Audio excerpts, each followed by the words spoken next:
옛날 옛적 영조 임금께서 나라를 다스리시던 시절 한양 인근 장이연의 한 양반댁 막내딸이 살고 있었습니다. 그런데 이 막내딸은 아버지로부터 기이한 유산을 물려받게 되었지요. 그것은 금도 은도 아니었고 땅 문서도 곡식도 아니었습니다. 놀랍게도 아버지가 남긴 유일한 유산은 바로 사람 한 명이었습니다. 그것도 말을 제대로 하지 못하는 머슴 한 명을 상속받게 된 것이지요. 대체 어떤 사연으로 양반집 규수가 머슴을 유산으로 받게 되었을까요?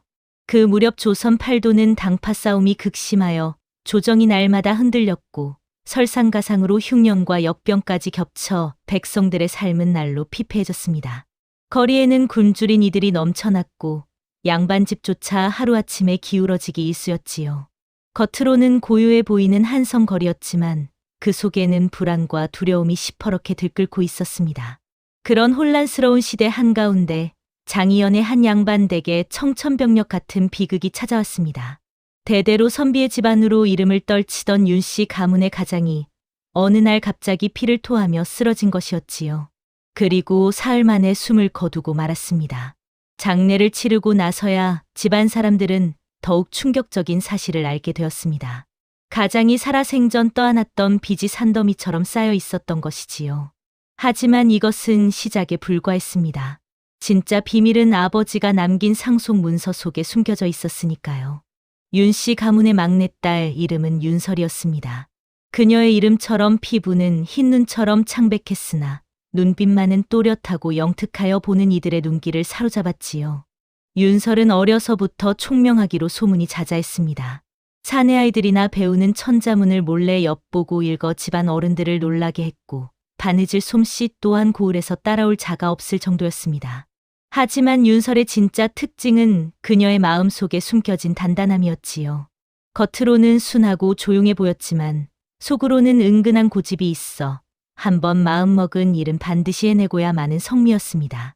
아버지는 생전에 이런 막내딸을 유난히 아꼈습니다. 설아, 너는 여자의 몸으로 태어났지만 누구보다 강한 마음을 가졌구나. 아버지는 종종 윤설의 머리를 쓰다듬으며 그렇게 말씀하시곤 했지요. 하지만 이제 그 아버지는 이 세상 사람이 아니었습니다. 윤설은 상복을 입고 아버지의 빈소 앞에 꿇어앉아 눈물도 제대로 흘리지 못했습니다. 슬픔에 잠길 겨를도 없이 집안은 하루가 다르게 무너져 내리고 있었으니까요. 아버지가 남긴 빚은 상상을 초월했고 채권자들은 매일같이 대문을 두드렸습니다. 과부가 된 어머니는 밤낮으로 울기만 했고 집안의 기둥이 되어야 할 두 오라버니는 어찌할 바를 몰라 전전긍긍할 뿐이었지요. 그리고 윤설은 알고 있었습니다. 이 집안을 정말로 위협하는 것은 빚이 아니라 그 빚을 쥐고 흔드는 자들이라는 사실을 말이지요. 윤설의 집안을 위협하는 자는 바로 장이연 현감의 집안이었습니다. 현감은 아버지가 살아계실 적부터 윤씨 가문을 탐탁지 않게 여겼던 인물이었지요. 아버지는 강직한 선비로 현감의 부정한 처사를 여러 차례 상소로 고발했고 그 때문에 현감은 늘 이를 갈며 복수의 기회를 노리고 있었습니다. 이제 그 기회가 온 것이었지요. 현감은 윤씨 가문이 진 빚의 대부분을 슬그머니 사들였고 이제 채권자 행세를 하며 집안을 압박하기 시작했습니다. 빚을 당장 갚지 못하면 이 집안의 땅과 가옥을 모두 관에 내놓아야 할 것이오. 현감의 신복 서리가 대문 앞에서 으름장을 놓을 때마다 윤설의 가슴은 시커멓게 타들어갔습니다. 하지만 이 절망적인 상황 속에서도 윤설의 곁에는 한 사람의 조력자가 있었습니다. 아버지를 어려서부터 모셨던 늙은 하인 복만이었지요. 복만은 비록 늙고 허리가 굽었지만 주인을 향한 충신만은 그 누구보다 깊었습니다. 애기씨, 너무 상심하지 마시옵소서. 마님과 도련님들을 애기씨께서 지켜내셔야 하옵니다. 복만은 몰래 윤설에게 그렇게 속삭이며 힘을 북돋아 주었지요. 그리고 또 한 사람, 윤설의 주변을 맴도는 이가 있었습니다. 바로 서당 훈장집 도령인 이한서였습니다. 한서는 어려서부터 윤설을 짝사랑해왔지만 신분의 차이와 소심한 성격 탓에 감히 마음을 드러내지 못하고 있었지요. 아버지의 장례식에 조문을 온 한서는 초췌해진 윤설의 모습을 보며 가슴 아파했습니다. 하지만 그저 멀리서 바라만 볼 뿐 다가갈 용기를 내지 못했지요. 윤설은 이 모든 시선과 압박 속에서도 꿋꿋이 버티고 있었습니다. 하지만 곧 그녀는 알게 될 것이었습니다. 진짜 시련은 이제부터 시작이라는 사실을 말이지요. 아버지가 세상을 떠난 지 한 달이 지났습니다. 윤설은 빛바랜 한옥 안에서 바느질과 살림으로 하루하루를 지탱했습니다. 오라버니들은 빚을 갚을 방도를 찾아 이곳저곳을 헤매었고 어머니는 여전히 방 안에 틀어박혀 울음으로 세월을 보냈지요. 그날도 윤설은 아버지의 서재를 정리하고 있었습니다. 먼지 쌓인 책들을 닦아내고 붓과 벼루를 제자리에 놓으며 아버지의 채취가 남아있는 공간을 조금이라도 지키려 애쓰고 있었지요. 그때였습니다. 낡은 서한 서랍 깊숙한 곳에서 이상한 문서 한 장이 발견된 것이었습니다. 이게 무엇일까? 윤설은 조심스럽게 누렇게 바랜 종이를 펼쳐보았습니다. 거기에는 아버지의 친필로 적힌 글씨가 빼곡했지요. 그런데 문서의 내용을 읽어 내려가던 윤설의 얼굴이 점점 굳어졌습니다. 이것은 재산 목록도 아니었고 땅 문서도 아니었습니다. 놀랍게도 이 문서는 상속 목록이라는 제목 아래 단 한 줄의 내용만이 적혀 있었던 것이지요. 상속받을 것은 재산이 아니라 사람 하나. 윤설은 그 한 줄을 몇 번이고 되풀이해서 읽었습니다. 도대체 무슨 뜻일까요? 아버지는 왜 이런 이상한 문서를 남기신 것일까요? 윤설의 손이 미세하게 떨렸습니다. 알 수 없는 불길함이 가슴 속에서 스멀스멀 피어올랐지요.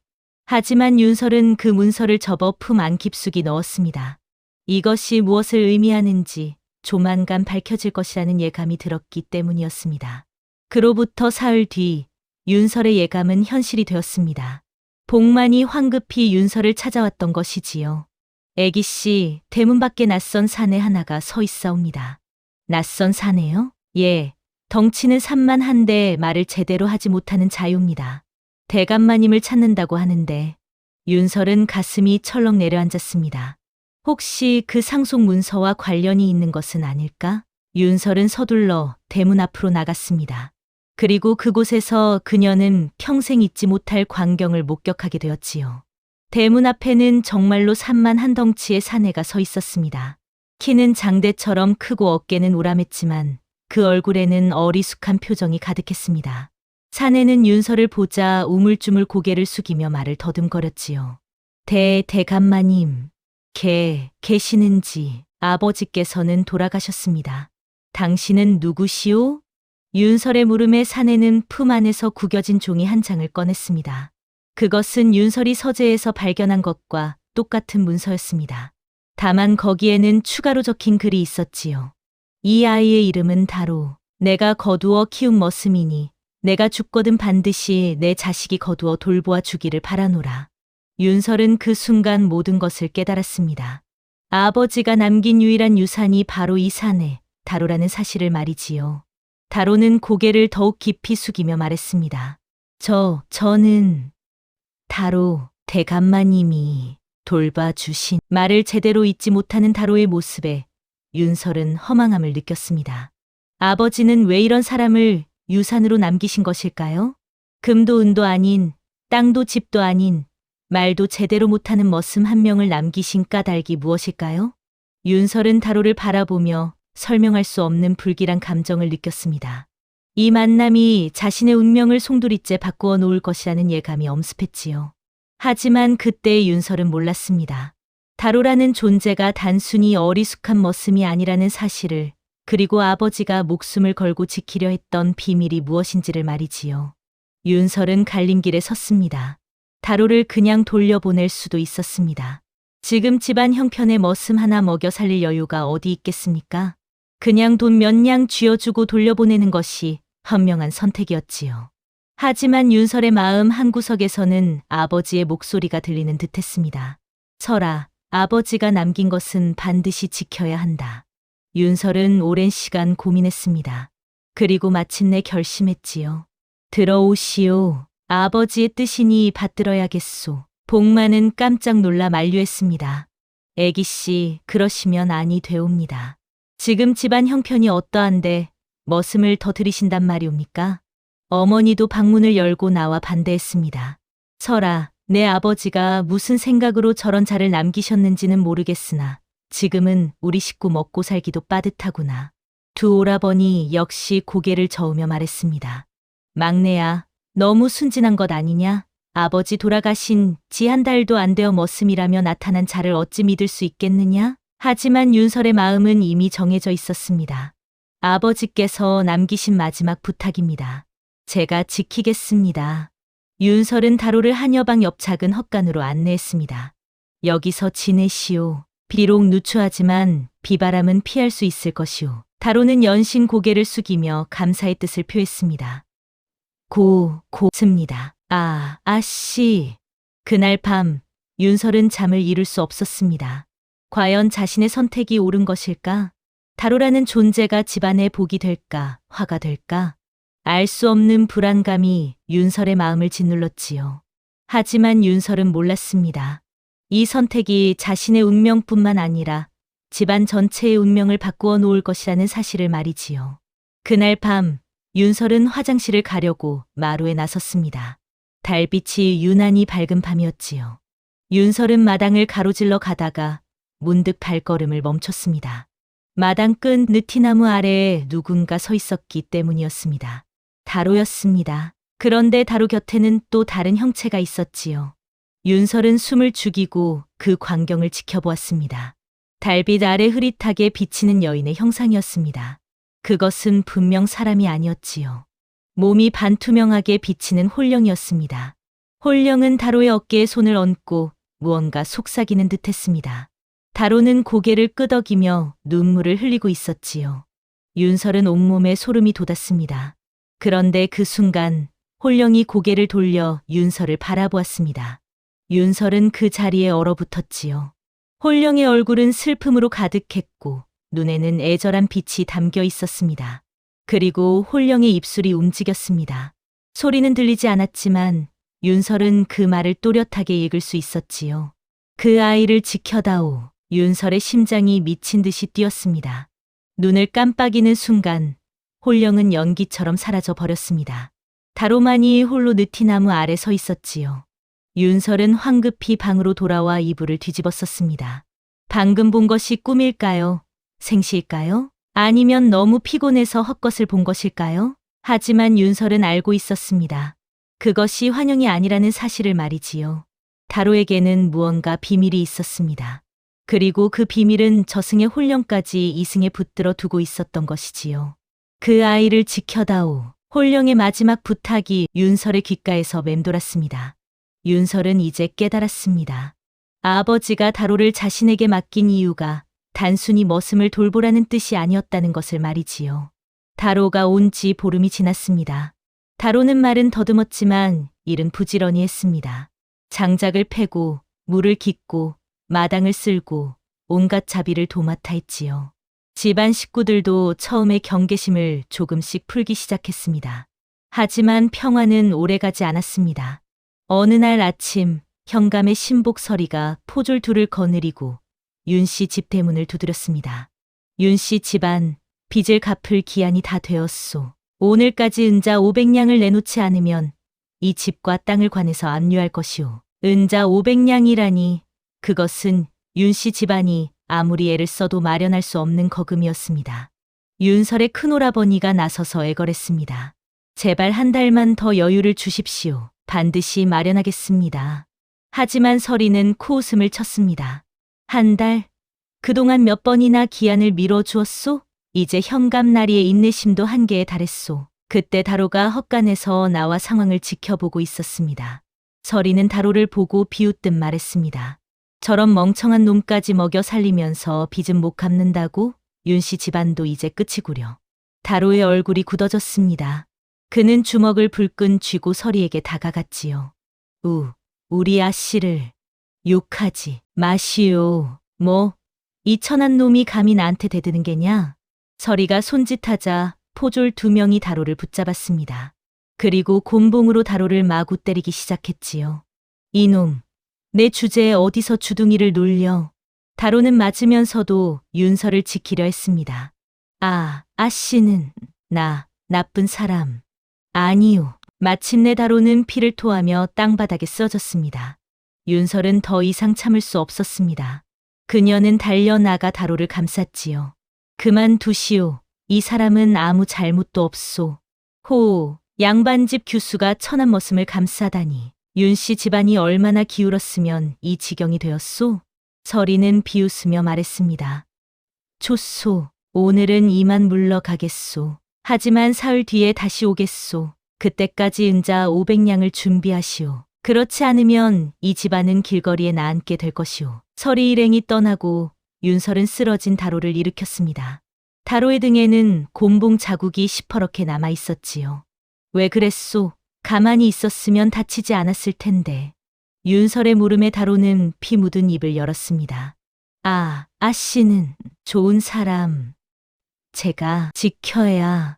그 순간 윤설의 가슴에 뜨거운 무언가가 차올랐습니다. 이 어리숙한 사람은 자신을 지키려다 매를 맞았던 것이지요. 윤설은 처음으로 깨달았습니다. 약자는 약자를 지켜야 한다는 사실을, 그리고 이 세상에서 진정으로 자신을 위해 주는 이가 누구인지를 말이지요. 그날 밤 윤설은 다로의 상처를 돌봐주었습니다. 약초를 달여 상처에 발라주고 깨끗한 천으로 감아주었지요. 고맙소, 다로. 당신이 아니었다면. 다로는 고개를 저었습니다. 아니에요. 저는 아씨를 지켜야. 윤설은 다로를 헛간으로 돌려보낸 뒤 잠을 청하려 했습니다. 하지만 잠은 오지 않았지요. 윤설은 문득 궁금해졌습니다. 다로는 밤마다 무엇을 하고 있을까? 윤설은 조용히 방문을 열고 마당으로 나갔습니다. 헛간 문틈으로 희미한 불빛이 새어나오고 있었지요.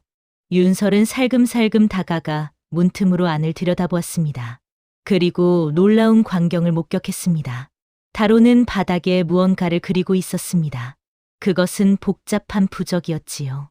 붉은 주사로 그린 부적에는 온갖 기이한 문양과 글자가 빼곡했습니다. 더 놀라운 것은 다로의 손놀림이었습니다. 평소 말을 더듬고 어리숙해 보이던 다로의 손은 마치 숙련된 무당처럼 정확하고 빠르게 움직이고 있었던 것이지요. 다로는 부적을 완성한 뒤 그것을 조심스럽게 접어 품 안에 넣었습니다. 그리고 혼잣말을 했습니다. 어머니, 제가 잘하고 있는 건가요? 그 목소리에는 더듬거림이 없었습니다. 윤설은 숨을 죽였습니다. 다로는 평소와 다른 사람 같았지요. 아버지, 대감님, 저를 믿어주셨는데 제가 아씨를 꼭 지켜야. 다로는 계속해서 중얼거렸습니다. 그리고 낡은 책 한 권을 꺼내 읽기 시작했지요. 놀랍게도 다로는 글을 읽을 줄 알았습니다. 그것도 어려운 한문을 막힘없이 읽어내려가고 있었던 것이었습니다. 윤설은 황급히 자리를 떴습니다. 방으로 돌아온 윤설의 머릿속은 혼란스러웠습니다. 다로는 바보가 아니었습니다. 아니, 바보인 척하고 있었던 것이지요. 대체 왜 그런 것일까요? 무엇을 숨기고 있는 것일까요? 그리고 아버지는 이 모든 것을 알고 계셨던 것일까요? 윤설의 마음속에서 다로에 대한 인식이 송두리째 바뀌기 시작했습니다. 이 사람은 겉모습만 바보인 것이 아니다. 윤설은 다로라는 존재에 대한 호기심과 두려움, 그리고 묘한 끌림을 동시에 느꼈지요. 사흘이 지났습니다. 윤 씨 집안은 은자 500냥을 마련하지 못했습니다. 그날 저녁, 윤설은 마당 우물가에서 다로의 손을 씻겨주고 있었습니다. 낮에 장작을 패다 손에 가시가 박혀 피가 났기 때문이었지요. 아파도 참으시오. 가시를 빼야 덧나지 않을 것이오. 윤설은 조심스럽게 바늘로 가시를 빼냈습니다. 다로는 아픈 내색 하나 없이 윤설의 얼굴만 물끄러미 바라보았지요. 달빛 아래 윤설의 얼굴은 더욱 창백하고 아름다웠습니다. 다로의 눈동자 속에는 말하지 못한 애틋함이 가득 담겨 있었습니다. 윤설은 그 눈빛을 보고 가슴이 두근거렸지요. 자, 다 되었소. 이제 괜찮을 것이오. 윤설은 깨끗한 천으로 다로의 손을 감싸주었습니다. 다로의 손은 거칠었지만 따뜻했지요. 그때 대문 밖에서 목소리가 들렸습니다. 윤설 아씨, 계시오? 서당 훈장집 도령 이한서였습니다. 한서는 조문을 온 뒤로 종종 윤 씨 집을 찾아왔지요. 윤설은 황급히 다로의 손을 놓고 일어났습니다. 한서는 대문 안으로 들어서다가 우물가의 광경을 목격했습니다. 달빛 아래 윤설과 다로가 마주 앉아 손을 잡고 있는 모습이었지요. 한서의 얼굴이 굳어졌습니다. 아씨, 저것은 무슨... 한서 도련님. 이게 아니라 다로가 다쳐서... 윤설이 황급히 해명했지만 한선은 이미 오해를 하고 있었습니다. 양반집 규수가 천한 머슴과 저렇게 가까이 하다니. 한선은 질투와 분노로 얼굴이 새빨개졌지요. 아씨, 제가 아씨를 얼마나 오래 흠모해왔는지 아시오? 그런데 아씨는 저 같은 머슴을 더 가까이 하시는 것이오? 도련님, 오해하지 마시오. 저는 그저. 하지만 한선은 듣지 않았습니다. 그는 돌아서서 대문을 박차고 나가버렸지요. 윤설은 난감한 표정으로 그 뒷모습을 바라보았습니다. 다로는 고개를 떨구고 있었습니다. 제가 아씨한테 해가 되는. 아니요, 당신 잘못이 아니요. 윤설은 그렇게 말했지만 마음속은 혼란스러웠습니다. 왜 자신은 다로의 손을 씻겨주고 있었을까요? 왜 다로의 눈빛을 보고 가슴이 두근거렸을까요? 그것은 동정일까요? 아니면 윤설은 감히 그 감정의 정체를 인정하고 싶지 않았습니다. 신분도 다르고 세상 사람들이 바보라 부르는 사람에게 자신의 마음이 쓰일 리 없다고 스스로를 다그쳤지요. 하지만 마음이란 것은 이성으로 통제할 수 있는 것이 아니었습니다. 윤설은 그날 밤 잠을 이루지 못했습니다. 다로의 눈동자가 자꾸만 떠올랐기 때문이었지요. 다음 날 아침 윤씨 집안에 청천벽력 같은 소식이 전해졌습니다. 현감의 창고에 큰 불이 났고 그 창고에 보관되어 있던 쇠고기 모두 타버렸다는 것이었지요. 그런데 더 큰 문제는 그 다음이었습니다. 현감의 신복 서리가 포졸 여러 명을 이끌고 윤씨 집으로 들이닥친 것이었습니다. 다로라는 놈을 당장 내놓으시오. 무슨 말씀이시오? 윤설의 큰오라버니가 당황하며 물었습니다. 어젯밤 현감 나리 창고에 불을 지른 자가 바로 다로라는 놈이오. 그럴 리 없소. 다로는 어젯밤 내내 헛간에 있었소. 하지만 서리는 들은 척도 하지 않았습니다. 목격자가 있소. 현감 데카인이 분명히 보았다고 했소. 큰 덩치에 어리숙하게 생긴 놈이 창고 근처를 어슬렁거렸다고 말이오. 그것만으로는 증거가 되지 않소. 증거? 이것도 증거가 안 돼오? 서리가 내민 것은 헛간에서 발견했다는 부싯돌과 기름 묻은 헝겊이었습니다. 이것이 다로라는 놈의 헛간에 있었소. 윤설은 가슴이 철렁 내려앉았습니다. 누군가 일부러 증거를 조작한 것이 분명했지요. 다로는 말도 제대로 하지 못하니 해명조차 할 수 없었습니다. 아닙니다. 저는 불을 안 질러서. 이놈이 아직도 발뺌을 하는가. 포졸들이 다로를 덮쳤습니다. 다로는 저항하지 않고 순순히 끌려갔지요. 윤설은 달려나가 다로를 감쌌습니다. 안 됩니다. 이 사람은 아무 죄도 없소. 하지만 서리가 윤설을 밀쳐냈습니다. 양반집 규수가 천한 머슴 편을 들다니. 윤씨 집안의 명예가 땅에 떨어졌구려. 이 사람은 억울하오.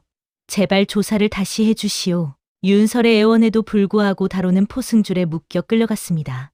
다로는 끌려가면서도 윤설을 걱정하는 눈빛으로 바라보았지요. 아씨. 걱정 마세요. 윤설은 그 자리에 주저앉아 눈물을 흘렸습니다. 어머니가 방에서 나와 윤설을 꾸짖었습니다. 내가 저런 자를 집에 들였기 때문에 이런 일이 생긴 게 아니냐. 이제 우리 집안은 완전히 망했구나. 큰오라버니도 한숨을 쉬었습니다. 막내야, 저 머슴 때문에 우리 집안 명예가 더럽혀졌다. 이제 어찌하면 좋으냐? 하지만 윤설은 알고 있었습니다. 이것은 단순한 방화 사건이 아니라 누군가 의도적으로 꾸민 음모라는 것을 말이지요. 그리고 그 배후에는 현감이 있다는 사실을 말입니다. 윤설은 눈물을 닦고 일어났습니다. 저는 다로를 구하겠습니다. 내가 무엇을 할 수 있겠느냐? 모르겠습니다. 하지만 가만히 있을 수는 없습니다. 윤설의 눈빛에는 강한 결의가 서려 있었지요. 아버지가 목숨처럼 지키려 했던 다로를 이제는 자신이 지켜야 한다는 사실을 깨달았기 때문이었습니다. 그날 밤 윤설은 아버지의 서재를 다시 뒤지기 시작했습니다. 분명 아버지는 다로에 대한 더 많은 비밀을 남겨두셨을 것이라는 확신이 들었기 때문이었지요. 윤설은 책장을 하나씩 뒤지고 서한 구석구석을 살폈습니다. 그리고 마침내 낡은 사서삼경 책 속에서 접힌 편지 한 장을 발견했습니다. 윤설은 떨리는 손으로 편지를 펼쳤습니다. 편지는 아버지의 친필이었지요. 설아, 내가 이 편지를 읽고 있다면 아버지는 이미 세상을 떠난 뒤일 것이다. 윤설의 눈에서 눈물이 흘러내렸습니다. 다로에 대해 너에게 말해주지 못한 것을 용서하렴. 편지는 계속 이어졌습니다. 다로는 사실 양반 혈통이다. 그의 아버지는 명문가의 적장자였으나 다로가 귀신을 보는 능력을 타고났다는 이유로 집안에서 쫓아내려 했다. 윤설은 숨을 죽이고 편지를 읽어 내려갔습니다. 나는 다로가 5살 때 산속에 버려진 것을 발견하고 데려왔다. 그 아이는 혼령들이 보여 밤마다 울부짖었고 사람들은 그를 미쳤다고 여겼다. 나는 그 아이를 보호하기 위해 바보인 척하게 가르쳤다. 말을 더듬고 어리숙하게 굴면 사람들이 그를 위협으로 여기지 않을 것이라 생각했다. 윤설은 충격을 받았습니다. 다로의 어리숙함은 모두 연기였던 것이지요. 다로는 총명하고 마음씨 착한 아이다. 하지만 그의 능력 때문에 늘 위험에 처해 있다. 권력자들이 그의 능력을 탐내고 있기 때문이다. 편지의 마지막 구절이 윤설의 가슴을 찔렀습니다. 설아, 아버지가 너에게 다로를 맡긴 것은 내가 강하기 때문이다. 너는 어려서부터 약한 것을 지키는 마음이 있었고 불의를 참지 못하는 성격이었다. 부디 다로를 지켜다오. 그 아이는 너만이 지킬 수 있다. 그리고 언젠가 그 아이가 너를 지켜줄 날이 올 것이다. 사랑하는 내 딸아, 용서하고 부탁한다. 아버지가. 윤설은 편지를 꼭 쥐고 눈물을 흘렸습니다. 이제 모든 것이 명확해졌습니다. 아버지는 다로를 단순한 머슴으로 남긴 것이 아니었습니다. 다로는 아버지가 목숨을 걸고 지킨 아이였고 이제 그 책임이 자신에게 넘어온 것이었지요. 그리고 지금 다로는 억울한 누명을 쓰고 옥에 갇혀 있었습니다. 윤설은 편지를 품 안 깊숙이 넣고 결심했습니다. 다로를 반드시 구하겠습니다. 아버지, 윤설의 눈빛에는 더 이상 혼란이 없었습니다. 오직 강한 결의만이 빛나고 있었지요. 다음 날 새벽, 윤설은 관아로 향했습니다. 관아 서리를 만나기 위해서였지요. 윤설은 아버지의 편지와 자신이 밤에 목격한 다로의 모습을 증거로 삼아 다로가 범인이 아님을 입증하려 했습니다. 서리나리, 제발 한 번만 더 조사해 주시옵소서. 다로는 억울하옵니다. 하지만 서리는 코웃음을 쳤습니다. 양반집 규수가 무슨 일로 이곳에 왔소? 어서 돌아가시오. 증거가 있사옵니다. 다로는 그날 밤 헛간을 떠난 적이 없사옵니다. 증거라니 당신이 본 것이오? 그것은 증거가 되지 않소. 윤설은 포기하지 않았습니다. 그렇다면 현감 데카인을 다시 신문해 주시옵소서. 분명 거짓 증언일 것이옵니다. 감히 현감 나리를 의심하는 것이오? 서리의 목소리가 차갑게 식었지요. 윤설은 한 걸음 물러서지 않았습니다. 의심이 아니라 진실을 밝히고자 하는 것이옵니다. 조선의 법은 억울한 백성을 구하기 위해 있는 것이 아니옵니까? 윤설은 예법과 논리로 서리를 압박했습니다. 그동안 집안에서 억눌려 지냈던 윤설이었지만 이제는 달랐습니다. 아버지에게 배운 학식과 타고난 총명함을 모두 발휘했지요. 또한 조선의 형률에 따르면 증거가 불확실할 때는 피고인에게 유리하게 판단해야 하옵니다. 부싯돌과 헝겊만으로는 방화의 증거가 될 수 없사옵니다. 서리는 당황했습니다. 양반집 규수가 이렇게 법에 밝을 줄은 몰랐던 것이지요. 게다가 목격자의 증언도 모호하옵니다. 큰 덩치에 어리숙하게 생긴 자라는 것만으로는 다로라고 특정할 수 없지 않겠사옵니까? 윤설의 논리는 정확했습니다. 서리는 말문이 막혔지요. 저는 물러서지 않겠사옵니다. 다로가 풀려날 때까지 매일 이곳에 오겠사옵니다. 윤설의 눈빛에는 강한 의지가 담겨 있었습니다. 그동안 약자로만 여겨졌던 윤설이었지만 이제는 싸우는 존재로 성장하고 있었던 것이지요. 서리는 마지못해 물러섰습니다. 알았소. 현감 나리께 보고하겠소. 하지만 기대는 하지 마시오. 윤설은 관할을 나섰습니다. 비록 작은 승리였지만 윤설은 희망을 놓지 않았지요. 그날 밤 윤설은 다시 한번 느티나무 아래에서 홀령을 보았습니다. 홀령은 윤설을 향해 고개를 숙이며 감사의 표시를 했지요. 계속해서 그 아이를 지켜다오. 윤설은 고개를 끄덕였습니다. 반드시 지키겠습니다. 윤설의 각오는 확고했습니다.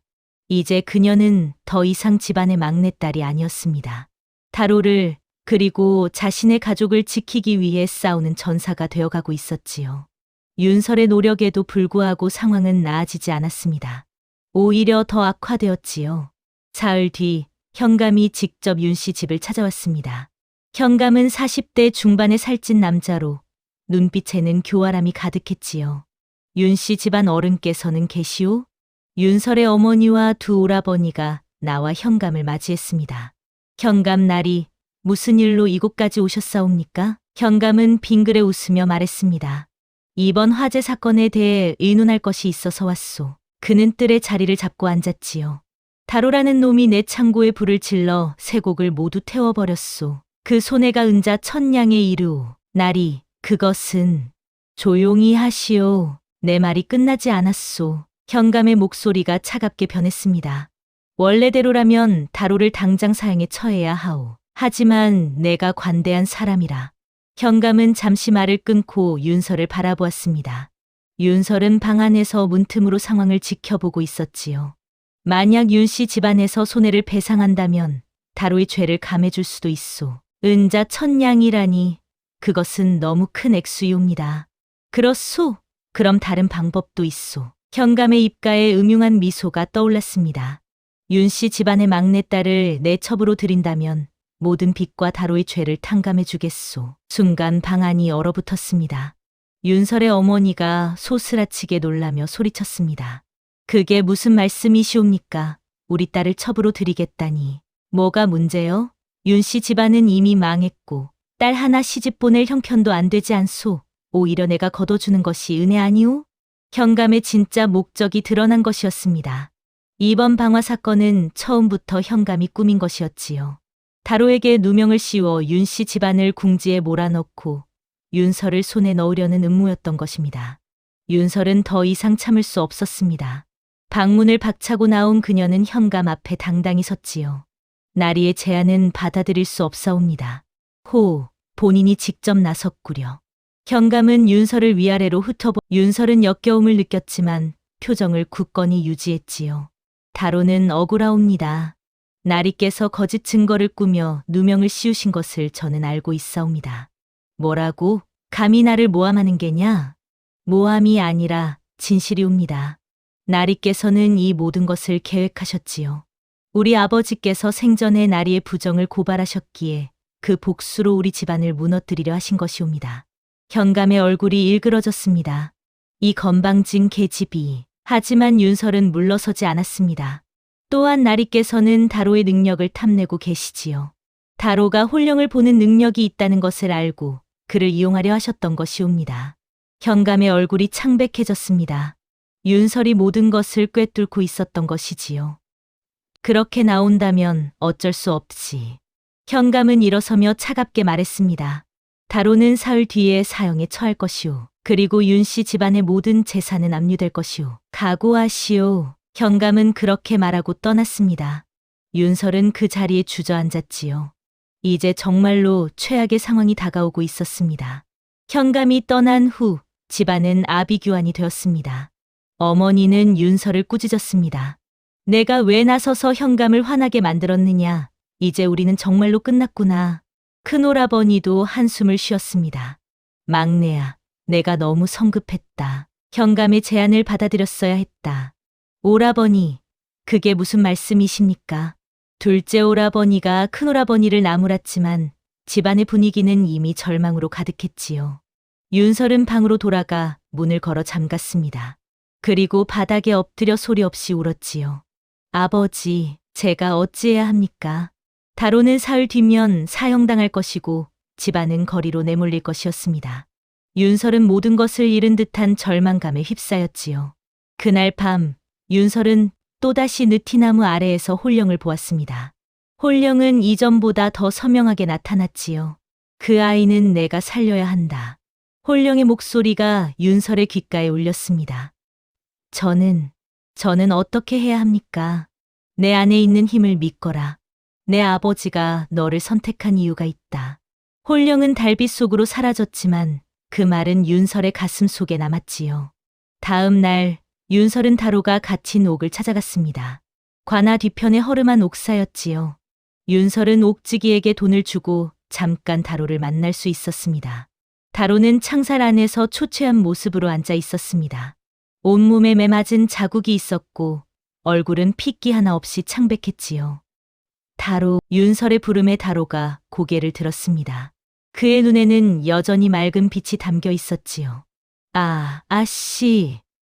이런 곳까지 내가 당신을 이 지경으로 만들었소. 용서하시오. 윤설의 눈에서 눈물이 흘러내렸습니다. 아, 아니에요. 아씨, 잘못. 없어. 다로는 여전히 말을 더듬었지만 그의 눈빛은 진심으로 가득했습니다. 저는 아씨를 지키려고 했을 뿐이에요. 다로, 나는 알고 있소. 당신이 바보가 아니라는 것을. 당신이 얼마나 총명하고 착한 사람인지를. 다로의 눈이 커졌습니다. 윤설이 자신의 비밀을 알고 있다는 사실에 놀란 것이지요. 아버지의 편지를 읽었소. 당신이 양반 혈통이며 홀령을 보는 능력이 있다는 것도 알게 되었소. 아씨, 그러니 이제 그만 연기하시오. 사흘 뒤면 당신은. 윤설은 차마 말을 잇지 못했습니다. 다로는 창살 사이로 손을 내밀어 윤설의 눈물을 닦아주었지요. 아씨, 울지 마세요. 저는 괜찮아요. 어찌 괜찮다는 것이오. 당신은 죽게 되는데. 저는 아씨를 만나서 행복했어요. 비록 짧은 시간이었지만 누군가 저를 사람으로 대해준 건 처음이었어요.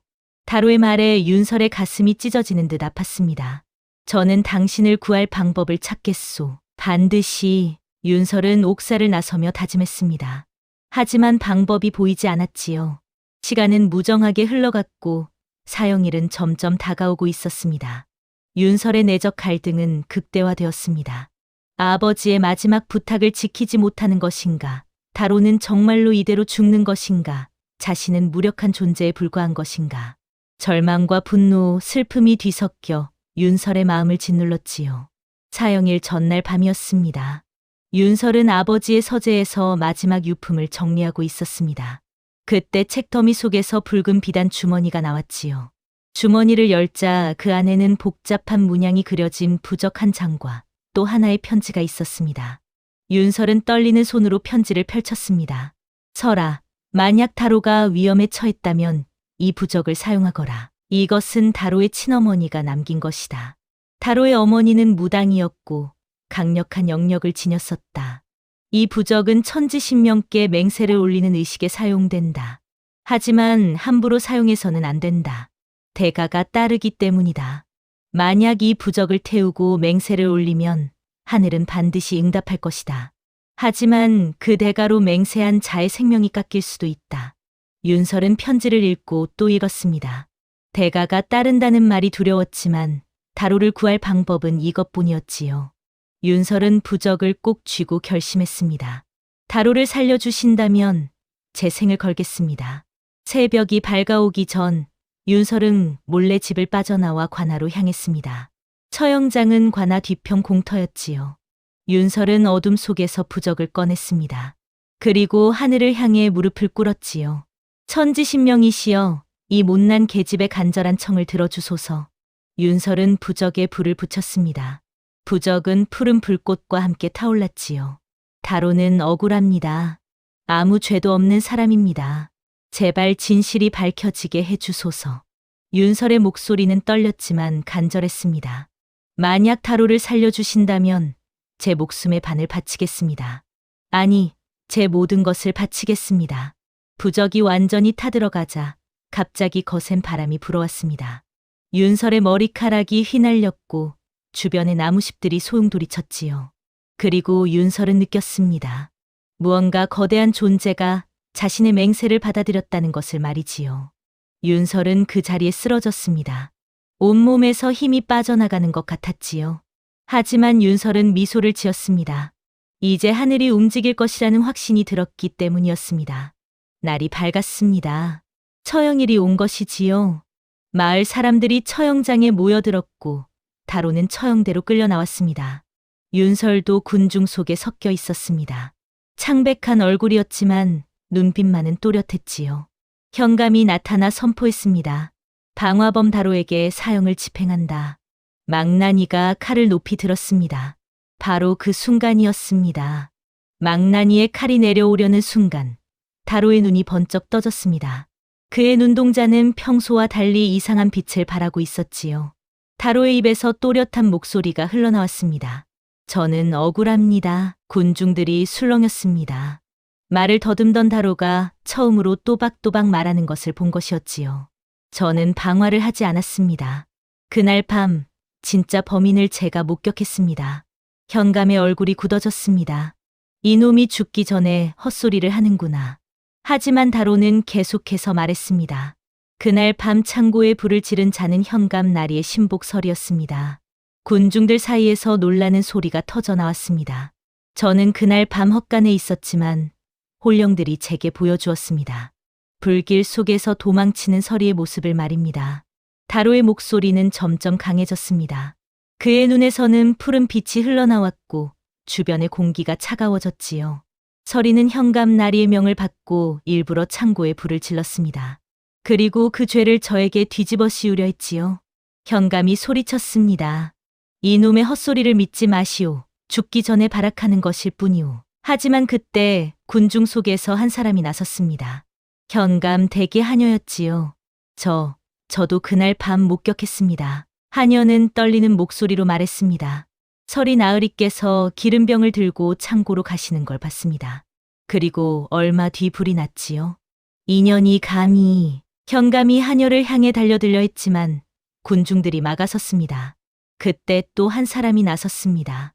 현감 대개 마구간직이었지요. 저도 증언하겠습니다. 서리 나으리께서 그날 밤 이상한 행동을 하셨습니다. 증인들이 하나둘 나타나기 시작했습니다. 그동안 현감의 횡포에 눌려 있던 사람들이 용기를 내어 진실을 말하기 시작한 것이지요. 다로는 계속해서 말했습니다. 현감은 이 모든 것을 계획했습니다. 윤씨 집안을 무너뜨리고 윤설 아씨를 자신의 첩으로 만들기 위해서였지요. 또한 현감은 제 능력을 탐냈습니다. 홀령을 보는 능력을 이용하여 죽은 자들의 비밀을 캐내고 그것으로 권력을 키우려 했습니다. 현감의 얼굴이 새하얗게 변했습니다. 모든 음모가 백일하에 드러난 것이었지요. 윤설이 군중 속에서 나섰습니다. 현감은 우리 아버지께서 생전에 그의 부정을 고발하셨기에 복수로 우리 집안을 파괴하려 했습니다. 윤설은 아버지의 편지와 증거들을 높이 들었습니다. 이것이 증거입니다. 현감의 모든 음모가 여기 기록되어 있습니다. 군중들이 웅성거렸습니다. 현감이 방화범이었구나. 다로는 억울했던 거야. 현감을 처벌해야 한다. 현감은 당황하며 달아나려 했지만 분노한 군중들에게 붙잡혔습니다.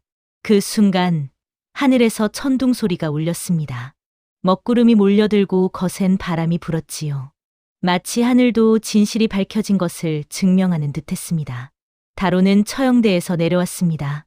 그리고 곧장 윤설에게 다가갔지요. 아씨, 윤설은 다로 앞에 무너져 내렸습니다. 부적을 태운 대가로 그녀의 기력이 완전히 소진된 것이었습니다. 아씨, 다로가 윤설을 안았습니다. 제가 당신을 구했소. 다행이오. 윤설은 미소를 지으며 눈을 감았습니다. 이제는 내가 당신을 지켰소. 아버지. 다로는 윤설을 꼭 안고 울었습니다.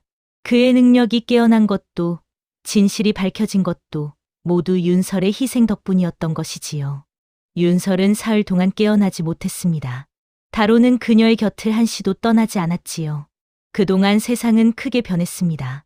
현감의 모든 음모가 밝혀지자 상부에서 조사관이 파견되었습니다. 조사 결과 현감은 수년간 세금을 착복하고 백성을 괴롭혀온 것으로 드러났지요. 현감은 파직되어 유배형에 처해졌고 그의 재산은 모두 몰수되었습니다. 윤씨 집안의 빚은 전부 탕감되었습니다.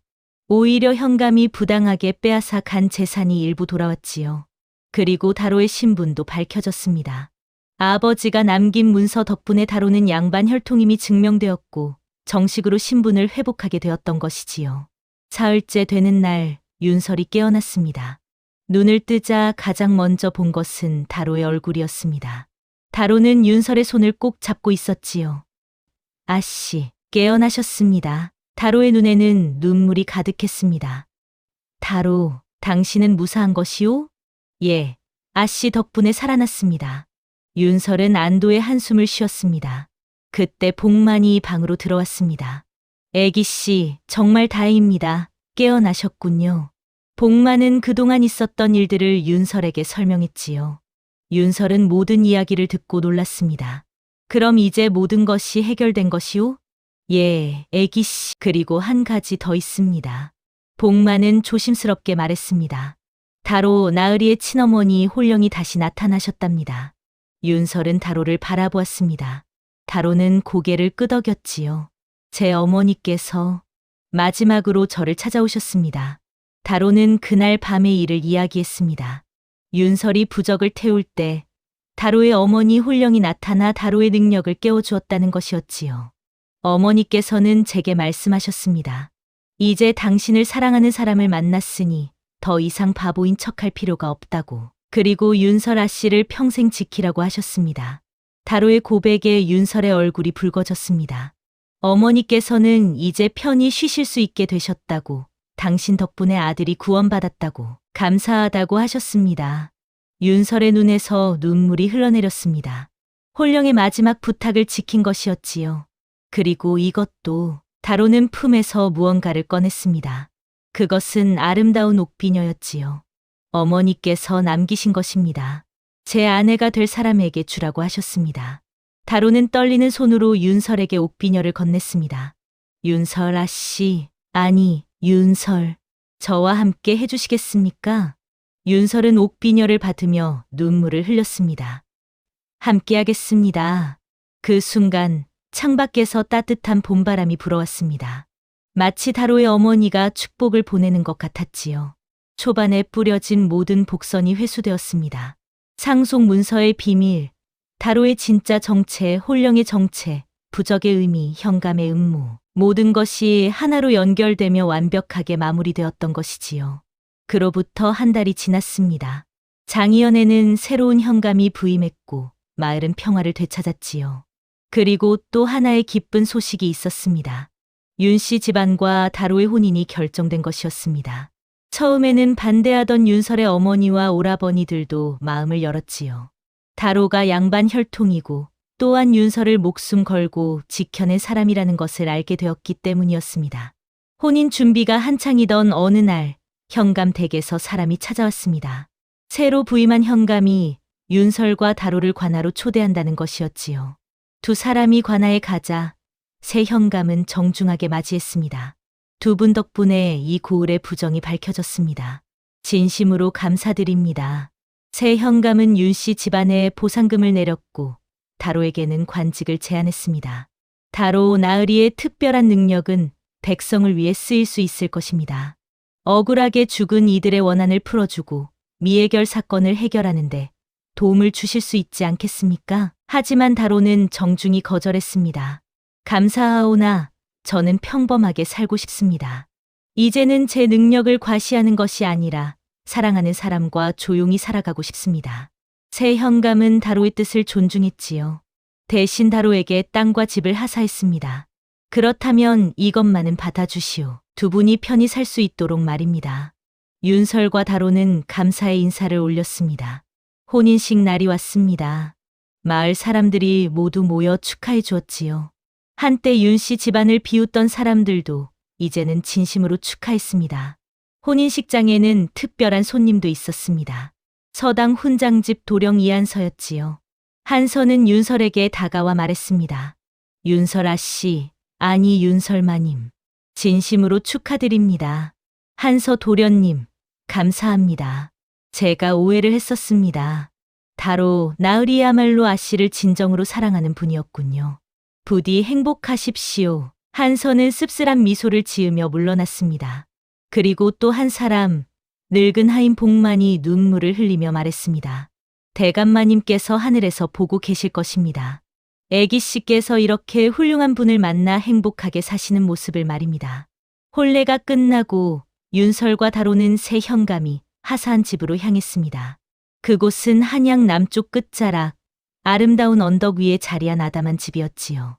집 마당에는 커다란 느티나무가 서 있었습니다. 윤설과 다로는 그 나무 아래에 섰습니다. 달빛이 두 사람을 비추었지요. 윤설, 제가 이렇게 행복할 수 있을 줄 몰랐습니다. 저도 그렇습니다. 다로. 두 사람은 손을 맞잡았습니다. 그때 느티나무 위에서 부드러운 바람이 불어왔습니다. 마치 누군가 축복하는 것 같았지요. 윤설은 하늘을 올려다보며 속삭였습니다. 어머님, 감사합니다. 이 사람을 저에게 보내주셔서. 다로도 하늘을 향해 고개를 숙였습니다. 어머니, 아버지 대감님, 이제 편히 쉬십시오. 제가 윤설을 평생 지키겠습니다. 그날 밤 두 사람은 서로를 의지하며 새로운 삶을 시작했습니다. 악의 응징은 완성되었고 사랑은 승리했으며 모든 이들이 제자리를 찾았습니다. 세월이 흘러 이듬해 봄이 왔습니다. 윤설과 다로의 집은 꽃으로 가득했지요. 두 사람은 조용하고 평화로운 삶을 살아가고 있었습니다. 다로는 글을 가르치는 작은 서당을 열었습니다. 마을 아이들에게 글을 가르치며 때로는 억울한 일을 당한 사람들을 도와주었지요. 윤설은 바느질과 그림으로 집안을 꾸렸습니다. 그녀의 손끝에서 나온 작품들은 고을에서 유명해졌지요. 어느 날 저녁 두 사람은 느티나무 아래에 앉아 있었습니다. 석양이 아름답게 물들고 있었지요. 다로, 행복하십니까? 윤설의 물음에 다로는 미소 지으며 대답했습니다. 이보다 더 행복할 수는 없을 것입니다. 저도 그렇습니다. 두 사람은 서로를 바라보며 웃었습니다. 그때 윤설이 조심스럽게 말했습니다. 다로, 제게 좋은 소식이 있습니다. 좋은 소식이라니요? 우리에게 아이가 생길 것 같습니다. 다로의 눈이 커졌습니다. 그리고 곧 환한 미소가 얼굴에 번졌지요. 정말입니까? 정말로? 예, 아직 확실하지는 않지만. 다로는 윤설을 꼭 안았습니다. 감사합니다, 윤설. 당신이 제 곁에 있어 주어서, 이렇게 행복을 주어서. 윤설도 다로를 껴안으며 말했습니다. 저야말로 감사합니다. 당신이 저를 지켜주어서, 저에게 진정한 사랑을 가르쳐 주어서. 두 사람이 포옹하고 있을 때 느티나무 잎이 살랑살랑 흔들렸습니다. 바람이 불지 않는데도 말이지요. 윤설과 다로는 동시에 나무를 올려다보았습니다. 나뭇가지 사이로 따뜻한 빛이 비치고 있었습니다. 두 사람은 알 수 있었지요. 다로의 어머니와 윤설의 아버지가 하늘에서 지켜보고 있다는 것을 말입니다. 그날 밤 윤설은 다로에게 말했습니다. 이 모든 것이 아버지의 계획이었던 것 같습니다. 무슨 말씀이십니까? 아버지께서는 다로를 저에게 맡기신 것이 아니라 저를 다로에게 맡기신 것입니다. 서로를 지키고 서로를 사랑하며 함께 성장하라고 하신 것이지요. 다로는 고개를 끄덕였습니다. 맞습니다. 대감님께서는 저희 둘 모두를 구원하신 것입니다. 윤설은 창밖을 바라보며 말했습니다. 옛말에 이런 말이 있습니다. 겉모습이나 신분이 사람의 가치를 말해주지 않는다고 말이지요. 저는 그것을 배웠습니다. 다로, 당신을 만나기 전까지 저는 세상을 겉으로만 판단했습니다. 하지만 이제 알았습니다. 진정한 가치는 마음속에 있다는 것을 말입니다. 다로도 말했습니다. 저 역시 배웠습니다. 사랑이란 서로를 지키는 것이며 함께 성장하는 것이라는 사실을 말입니다.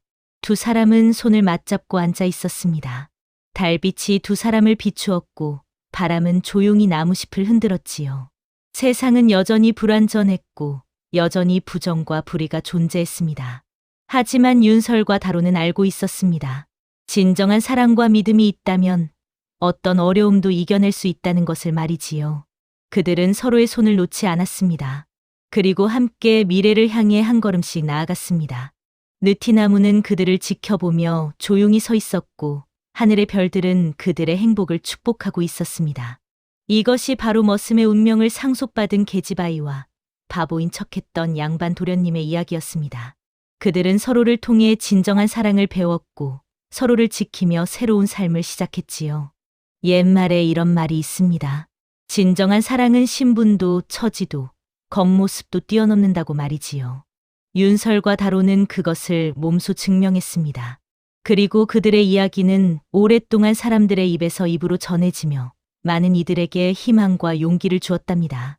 다음 영상을 빠르게 만나보시려면 좋아요와 구독을 눌러주세요. 그럼 더 재미있는 영상으로 찾아뵙겠습니다. 모두 행복한 하루 보내세요.